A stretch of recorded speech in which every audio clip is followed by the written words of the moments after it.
Hello guys, welcome to my channel. एक बार फिर से स्वागत है आप सबका हमारे नए लेक्चर में। गाइस, आज का जो वीडियो का टॉपिक है वो है द लॉ ऑफ डिमांड। जी हाँ, आज का जो टॉपिक है वो है लॉ ऑफ डिमांड। अगर आप यूजीसी नेट की प्रिपरेशन कर रहे हो, अगर आप महाराष्ट्र सेट की प्रिपरेशन कर रहे हो या अगर आप एचएससी के स्टूडेंट हो तो ये वीडियो जो है आपको जो है बहुत ज्यादा बेनिफिट देने वाले हैं कि जो लॉ ऑफ डिमांड है वो हमको तीनों में देखने को मिलेगा। ओके गाइस, तो चलो शुरू करते हैं आज का lecture. Guys, law of demand को समझने के लिए सबसे पहले हमको समझना पड़ेगा कि व्हाट इज डिमांड, कि डिमांड होता क्या है। अगर हम डिमांड को समझेंगे तब हमको लॉ ऑफ डिमांड समझ में आएगा। ओके गाइस, तो सबसे पहले हमको क्या समझना है कि डिमांड होता क्या है। एक मैं एग्जांपल बताता हूं कि सपोज एक गरीब है, ओके, वो क्या डिमांड कर रहा है कि मुझे क्या चाहिए, मुझे घर चाहिए। ओके, वो भी घर कहां चाहिए, बुर्ज खलीफा में चाहिए। ओके, तो क्या मैं इसको डिमांड कह सकता हूं? कुछ लोग कहेंगे कि हाँ सर, वो गरीब है, वो चाहता है कि वो उसको बुर्ज खलीफा में उसको फ्लैट चाहिए, तो ये डिमांड हुआ ना। But in economics that is not a demand. जी हाँ, इकोनॉमिक्स में इसको डिमांड नहीं कहते। डिमांड के लिए तीन कंडीशन का होना जरूरी है। क्या तीन कंडीशन है? सबसे पहला तो क्या होना चाहिए, डिजायर होना चाहिए। ओके, सेकंड क्या होना चाहिए, एबिलिटी टू पे होना चाहिए। थर्ड क्या होना चाहिए, विलिंगनेस टू स्पेंड होना चाहिए या विलिंगनेस टू पे होना चाहिए। अब एक गरीब जो ये बोल रहा है कि मुझे क्या चाहिए, फ्लैट चाहिए बुर्ज खलीफा में, क्या इसके अंदर ये तीनों कंडीशन फुलफिल हो रही है? चलो पहली देखते हैं हो रही है कि नहीं। डिजायर है उसकी, क्या वो चाहता है कि उसको फ्लैट मिले वहां पे? जी हाँ सर, बिल्कुल है, डिजायर तो है। एबिलिटी टू पे, क्या एबिलिटी टू पे है वहां पे? सर नहीं है एबिलिटी टू पे, तो उसको हम डिमांड कैसे कह सकते हैं? ओके, तो इकोनॉमिक्स में हमको बताया है कि अगर किसी सिचुएशन को अगर आप डिमांड बोल रहे हो तो उसके लिए तीन कंडीशन का होना जरूरी है। सबसे पहले डिजायर होना चाहिए, सेकंड एबिलिटी टू पे होना चाहिए और थर्ड विलिंगनेस टू पे होना चाहिए। अब ये वाली कंडीशन में हमको समझना आ गया कि डिजायर तो है लेकिन एबिलिटी टू पे नहीं है, उसके पास पैसे नहीं है, उसके पास एबिलिटी नहीं है स्पेंड करने के लिए, तो उसको हम डिमांड नहीं कह सकते। ओके, अब एक और एग्जांपल बताता हूं मैं कि सपोज कि मुझे आईफोन खरीदना है। ओके, मुझे आईफोन खरीदना है तो मैं क्या कहता हूं कि मैं आईफोन खरीदना चाहता हूं, मेरे पास पैसे भी हैं। ओके, लेकिन मैं पैसे खर्च करना नहीं चाहता, मैं उसको पैसे को क्या करना चाहता हूं, सेव करके रखना चाहता हूं। क्या इसको डिमांड कहेंगे? क्या इसको डिमांड कहेंगे? बिल्कुल नहीं कहेंगे, क्योंकि यहां पे जो है दो कंडीशन तो फुलफिल हो रही है लेकिन तीसरी कंडीशन फुलफिल नहीं हो रही। कैसे? देखो, मैंने क्या कहा, मुझे मोबाइल फोन खरीदना है, मेरे पास पैसे हैं, तो मैंने अपनी विश बताया कि मेरा डिजायर है कि मैं मोबाइल फोन खरीदूं। ओके, और मैंने कहा कि मेरे पास पैसे भी हैं खर्चा करने के लिए, लेकिन मैंने लास्ट में क्या कहा कि मैं उस पैसे को खर्चा करना नहीं चाहता, यानी कि मेरी विलिंगनेस नहीं है, मैं नहीं चाहता कि मैं अपने पैसे एक फोन के पीछे इतने सारे पैसे खर्चा करूं। ओके, तो यहां पे क्या है, मेरा डिजायर है, एबिलिटी टू पे भी है, लेकिन विलिंगनेस टू पे नहीं है, मैं चाह रहा नहीं हूं, मैं नहीं चाहता कि मैं पैसा खर्चा करूं। ओके, तो समझ में आया कि डिमांड किसको कहते हैं। अगर डिमांड की मैं डेफिनेशन बोलूं तो आप देख सकते हो कि डिमांड की डेफिनेशन होती है, a demand is a desire backed by ability to pay and willingness to pay। Okay, simple सा डेफिनेशन है कि डिमांड किसको कहते हैं कि डिमांड में क्या होता है, डिजायर भी होता है और एबिलिटी टू पे भी होता है और विलिंगनेस टू पे भी होता है। तो अगर शॉर्ट फॉर्म में अगर हम लोग इसको लिखें तो ऐसा लिख सकते हैं हम लोग, demand is equal to desire plus ability to pay plus willingness to pay. Okay, तो समझ में आ गया कि डिमांड क्या होता है कि डिमांड यानी कि अगर हम किसी चीज की डिमांड कर रहे हैं तो उसमें तीन कंडीशन का होना जरूरी है। पहला तो है डिजायर, दूसरा है हमारे पास पैसे होना चाहिए और तीसरा हमारी चाहत भी होना चाहिए, हमारी विलिंगनेस भी होना चाहिए उस चीज को खरीदने के लिए। ओके, अभी मैं समझता हूं कि डिमांड हो गया होगा क्लियर आप सबको। ओके, तो अभी गाइस हम लोग शुरू करते हैं हमारा law of demand. Law of demand का मतलब क्या होता है कि डिमांड का क्या कानून है। ओके, लॉ ऑफ डिमांड यानी कि व्हाट इज अ कानून ऑफ डिमांड। डिमांड का जो लॉ है वो सिंपली ये बताता है कि अगर समझो कोई एक प्रोडक्ट का प्राइस जो है वो बढ़ जाता है। ओके, प्रोडक्ट का प्राइस क्या हो जा रहा है, बढ़ जा रहा है, यानी कि इंक्रीज हो रहा है, तो पब्लिक क्या करती है, उस चीज को डिमांड नहीं करती है या कम करती है डिमांड। ओके, वही अगर उस प्रोडक्ट का प्राइस अगर कम हो जाता है, डिक्रीज हो जाता है, फॉल हो जाता है, नीचे गिर जाता है प्राइस, तब पब्लिक क्या करती है, उसको ज्यादा डिमांड करती है। ओके, तो बस यही है लॉ ऑफ डिमांड। इसको हमको क्या करना है, उसका स्टेटमेंट देखना है, उसका इंट्रोडक्शन देखना है, उसका ग्राफ देखना है, लेकिन पूरे लॉ में कंक्लूजन यही निकलने वाला है कि लॉ ऑफ डिमांड क्या बताता है कि अगर प्राइस कोई प्रोडक्ट का बढ़ता है तो लोग उसको क्या करते हैं, डिमांड नहीं करते या कम करते हैं। ओके, या डिमांड पहले ज्यादा करते थे, अभी प्राइस बढ़ने की वजह से डिमांड उन लोगों ने क्या कर दिया, कम कर दिया। और लॉ क्या बताता है कि अगर जब उसी प्रोडक्ट का प्राइस क्या हो जाता है, गिर जाता है यानी कि कम हो जाता है तो लोग क्या करते हैं, ज्यादा डिमांड करने लग जाते हैं। सिंपल सा है, बस इतना ही है लॉ ऑफ डिमांड। उसको हम लोग देखते हैं, सिस्टमैटिकली पढ़ते हैं। ओके, अगर आप 12th स्टैंडर्ड में हो तो आपको जो है ये क्वेश्चन जो है हर साल आपको देखने को मिलेगा बोर्ड के एग्जाम में, कि वो 8 मार्क्स के लिए क्वेश्चन पूछते हैं बोर्ड वाले, कि state and explain the law of demand with its assumptions.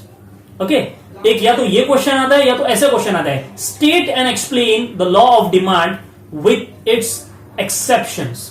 Okay, दो तरीके से क्वेश्चन पूछते हैं कि लॉ ऑफ डिमांड को एक्सप्लेन करो और उसके अजम्पशंस बताओ या तो उसके एक्सेप्शंस बताओ। वो हम लोग आगे डिस्कस करेंगे कि अजम्पशंस क्या होते हैं, एक्सेप्शंस क्या होते हैं। ओके, अगर आप यूजीसी नेट के लिए प्रिपरेशन कर रहे हो, सेट एग्जाम के लिए प्रिपरेशन कर रहे हो, तो आपको इसकी छोटी छोटी बातों को क्या करना है, मेमोराइज करना है। छोटी छोटी बात को क्या करना है, याद रखना है कि लॉ ऑफ डिमांड किसने इंट्रोड्यूस किया, लॉ ऑफ डिमांड का डेफिनेशन क्या होता है, डिमांड का फॉर्मूला क्या है, जो भी मैंने बताया कि demand is equal to desire plus ability to pay plus willingness to spend.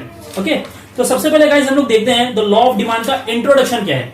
Law of demand को लिखने का तरीका क्या है, सबसे पहले हम क्या करते हैं, उसका इंट्रोडक्शन लिखते हैं। ओके, कोई भी लॉ गाइस हम लोग जब लिखेंगे तो सबसे पहले हमको क्या लिखना पड़ता है, उसका इंट्रोडक्शन लिखना पड़ता है। इंट्रोडक्शन यानी कि इंट्रोडक्शन में हम लोग सिंपली ये लिखते हैं कि ये लॉ किसने प्रपाउंड किया, यानी कि इस लॉ को किसने लिखा, ये लॉ कहां पे पब्लिश हुआ, कौन सी बुक में लिखा गया, किसने लिखा, इस लॉ का मेन ऑब्जेक्टिव क्या है। बस ये डेफिनेशन इंट्रोडक्शन में हम लोग इतनी चीजें बताते हैं। ओके गाइस, तो देख सकते हो सबसे पहले जो इंट्रोडक्शन है लॉ ऑफ डिमांड का, उसमें क्या लिखा हुआ है कि the law of demand was propounded by the professor Alfred Marshall. Okay, क्या बताया कि the law of demand is propounded by the professor Alfred Marshall, यानी कि इस लॉ को किसने लिखा है, प्रोफेसर अल्फ्रेड मार्शल ने लिखा है। गाइस, ये नाम को याद रखना है, हमको फिलअप्स में पूछ सकता है कि जो लॉ ऑफ डिमांड है उसको propound किसने किया, उसको इंट्रोड्यूस किसने किया, तो नाम क्या है, professor Alfred Marshall. Okay, in his famous book principles of economics, और ये लॉ को कहां पे लिखा गया है, प्रिंसिपल ऑफ इकोनॉमिक्स नाम की बुक है, उसमें इस लॉ को क्या करा गया है, लिखा गया है। तो ये बुक का भी नाम हमको याद रखना है कि बुक कौन सी है, principles of economics. Okay guys, the law of demand explains the inverse relationship between the price and demand. Okay, तो लॉ ऑफ डिमांड बेसिकली बताता क्या है, मैंने जो इतना बड़ा एग्जांपल देके बताया कि अगर प्राइस कम हो जाता है तो लोग ज्यादा डिमांड करते हैं। ओके, इसको शॉर्ट फॉर्म में क्या बोलते हैं, इसको कहते हैं इनवर्स रिलेशनशिप कहते हैं, यानी कि अपोजिट रिलेशन। ओके, आप देख सकते हो कि मैंने क्या बोला कि जब प्राइस बढ़ जाता है तो लोग क्या करते हैं, डिमांड कम करते हैं। तो यहाँ पे आपको रिलेशन कैसा दिख रहा है, सेम रिलेशन दिख रहा है कि अपोजिट रिलेशन दिख रहा है, सर बिल्कुल अपोजिट रिलेशन दिख रहा है। तो इस अपोजिट रिलेशन को क्या बोलते हैं इकोनॉमिक्स में, इनवर्स रिलेशन। क्या बोलते हैं, inverse relation.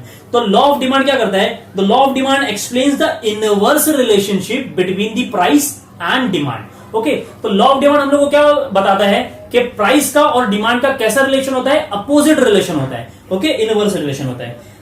The law of demand is also known as first law of purchase. ये बहुत ज्यादा इंपॉर्टेंट स्टेटमेंट है कि जो लॉ ऑफ डिमांड है उसका एक और नाम क्या है, first law of purchase. The first law of purchase किसको कहते हैं, अगर एमसीक्यूज में पूछा हमको the first law of purchase is also known as, तो आंसर क्या आना चाहिए, the law of demand. Okay guys, अभी इंट्रोडक्शन के बाद में हम लोग देखते हैं लॉ ऑफ डिमांड का स्टेटमेंट क्या होता है, statement of the law of demand. Okay, जब भी लॉ ऑफ डिमांड हम लोग लिखेंगे तो सबसे पहले हम उसका इंट्रोडक्शन लिखेंगे, उसके बाद में उसका क्या लिखेंगे, स्टेटमेंट लिखेंगे। तो गाइस, स्टेटमेंट क्या है लॉ ऑफ डिमांड का, higher the price of commodity smaller is the quantity demanded, smaller the price of a commodity higher the quantity demanded. Simple सा स्टेटमेंट है कि लॉ क्या बताता है कि higher the price of a commodity, जब price कैसा होता है, हायर होता है यानी कि ज्यादा होता है, तो smaller is the quantity demanded, यानी कि जब प्राइस हायर होता है तो क्वांटिटी कितना डिमांड करते हैं हम लोग, स्मॉल करते हैं, बहुत कम करते हैं। ओके, और क्या लिखा हुआ है, smaller the price of a commodity higher the quantity demanded, यानी कि अब यहां पे अपोजिट दिया है कि smaller the price of commodity, यानी कि प्राइस जो है कम हो गया है अभी, तब डिमांड कैसा हो रहा है, हायर हो रहा है, यानी कि डिमांड ज्यादा हो रहा है। और क्या लिखा हुआ है, अदर थिंग बीइंग इक्वल और other thing being constant. Okay, ये बहुत ज्यादा इंपॉर्टेंट है कि यहां पे क्या लिखा हुआ है, अदर थिंग बीइंग कांस्टेंट या other thing being equal.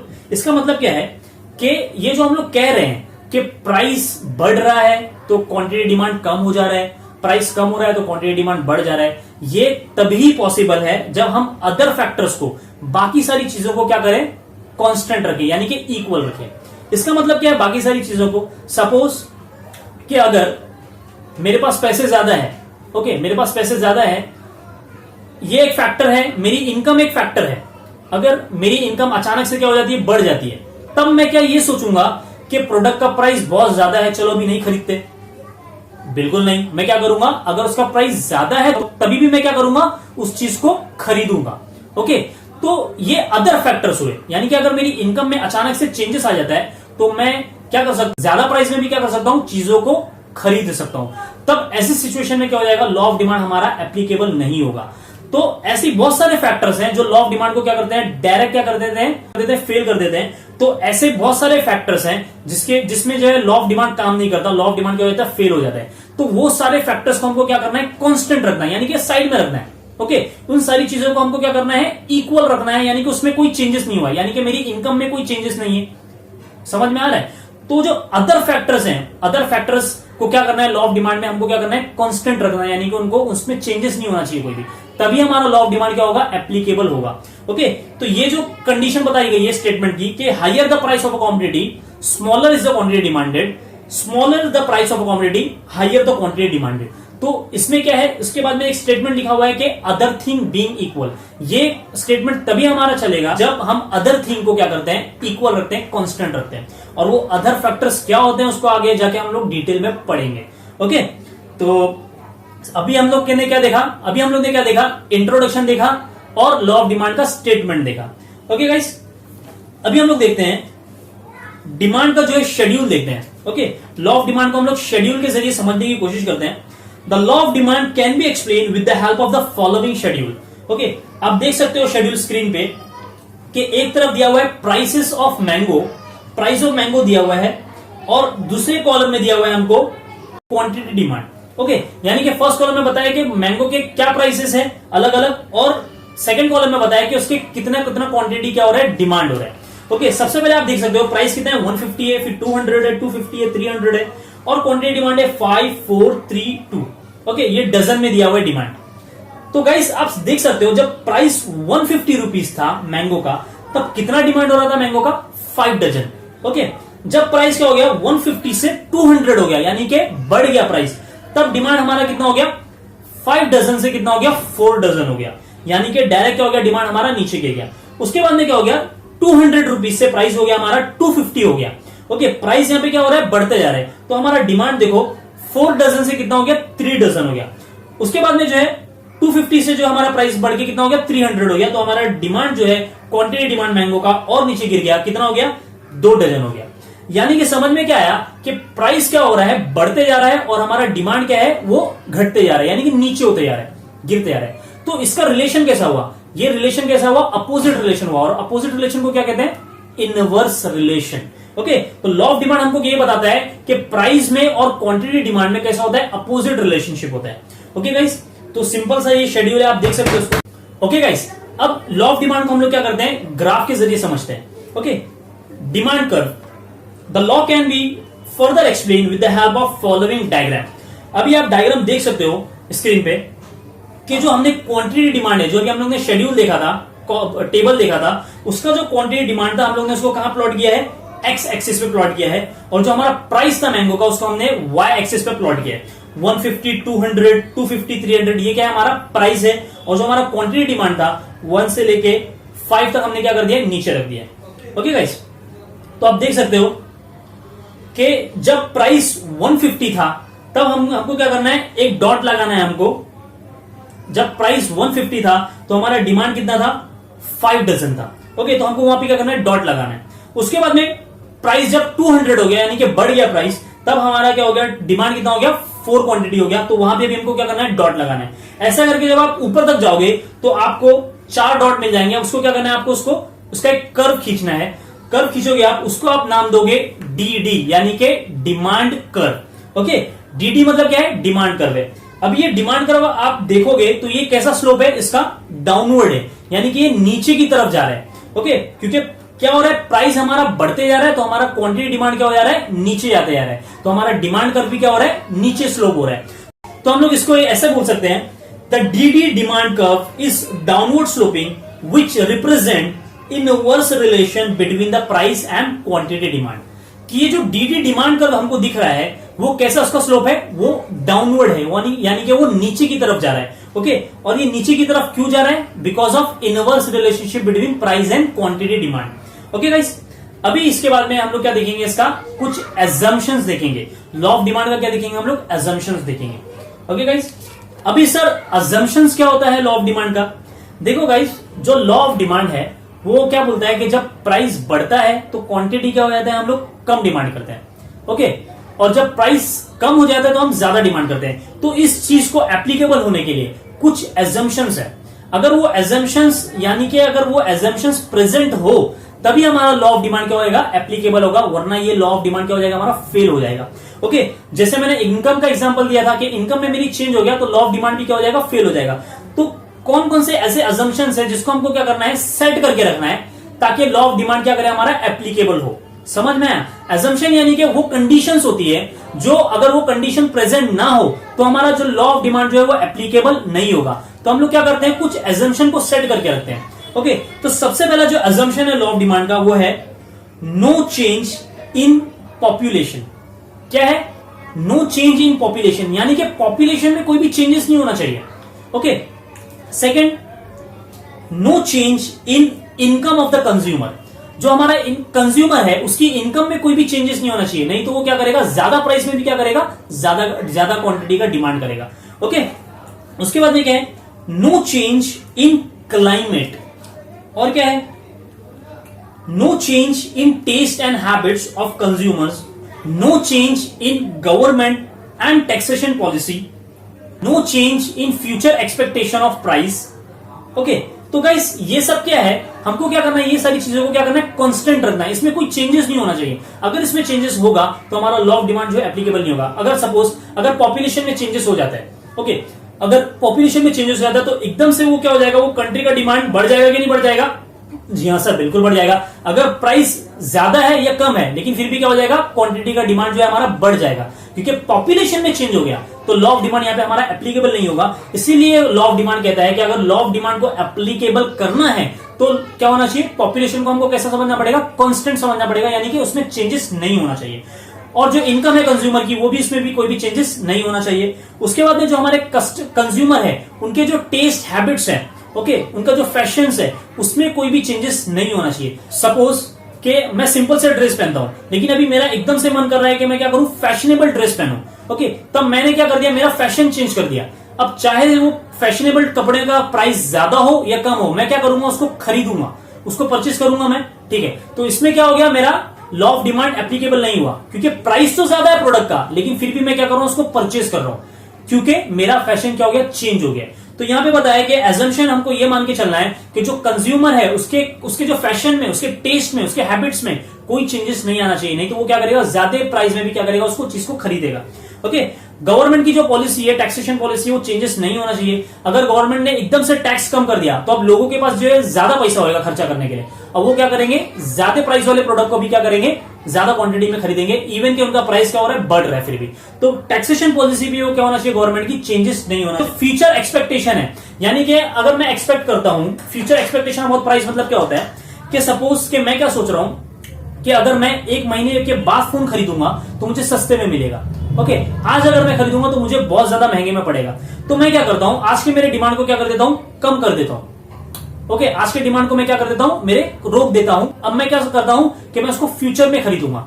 Okay, तो अब मेरा यहां पे जो है ना प्राइस बढ़ा है ना कम हुआ है, लेकिन मेरा प्रेजेंट का डिमांड जो है मैंने वो कम कर दिया।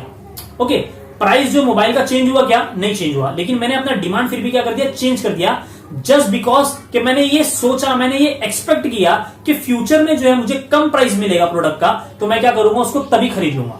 ओके, तो यहां पे प्राइस में ना बढ़ा है ना कम हुआ है, लेकिन फिर भी मेरा डिमांड क्या हो गया, कम हो गया। ओके, तो ऐसा कुछ एक्सपेक्टेशन नहीं होना चाहिए प्राइस से लेके कि मैं बाद में खरीदूंगा क्योंकि प्राइस बाद में कम हो जाएगा या बढ़ जाएगा।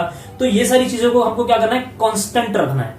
ओके, तो गाइस ये कुछ अजम्पशंस थे, यानी कि ये सारी कंडीशंस अगर होगी तभी हमारा लॉ ऑफ डिमांड क्या हो जाएगा, फुलफिल होगा। तो नेक्स्ट लेक्चर में हम लोग देखेंगे कि एक्सेप्शंस क्या है लॉ ऑफ डिमांड के, यानी कि कौन कौन से ऐसे फैक्टर्स हैं, कौन कौन से ऐसे पॉइंट्स हैं जिसमें लॉ ऑफ डिमांड क्या हो जाता है, फेल हो जाता है, यानी कि लॉ ऑफ डिमांड एप्लीकेबल नहीं होता, वो एक्सेप्शंस माने जाते हैं लॉ ऑफ डिमांड के। ओके, तो अगर आपको मेरा वीडियो अच्छा लगता है तो प्लीज इसको लाइक करिए, शेयर करिए और कमेंट जरूर करना कि आपको लेक्चर कैसा लगा मेरा। ओके गाइस, और सब्सक्राइब करना मत भूलना। जब तक के लिए टेक केयर, गुड बाय।